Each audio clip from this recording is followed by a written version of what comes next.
দীর্ঘদিন ধরে আন্তর্জাতিক গোয়েন্দা সংস্থাগুলোর নজর ছিল ইরানের সেই রহস্যময় মিসাইল সিটি।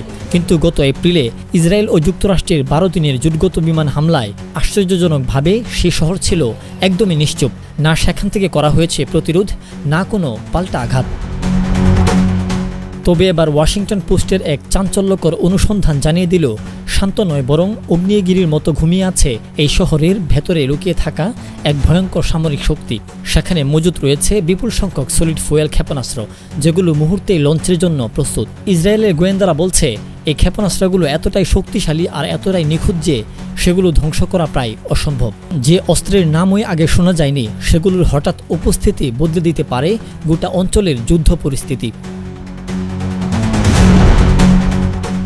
2400 কিলোমিটার রেঞ্জের সিজিল, উন্নত গাইডেড 3rd জেনারেশনের খাইবার শেকেন, নির্ভুল নিশানার কাসেমবাসীর বা ভয়ঙ্কর জুলফিকার, এগুলো কোথায় কখন মোতায়েন হবে তা জানার সুযোগ নেই প্রতিপক্ষের।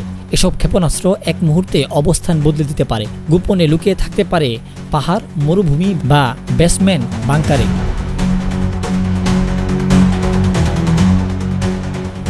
এই অস্ত্রগুলোর সবচেয়ে সুবিধা হলো সলিড ফুয়েল হওয়ায় দীর্ঘদিন সংরক্ষণ করা যায় এবং রিয়েল টাইম প্রস্তুতি ছাড়াই লঞ্চ করা সম্ভব।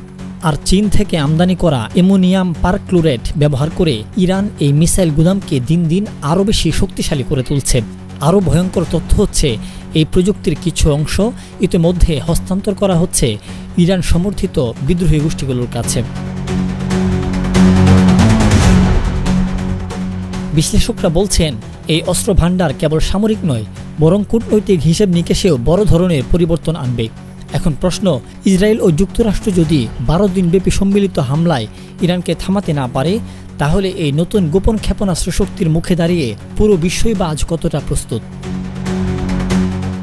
ইরান শুধুমাত্র মধ্যপ্রাচ্যের নয়, ইরান এখন নেমেছে আঞ্চলিক শক্তির ভারসাম্য পাল্টে দেওয়ার খেলায়।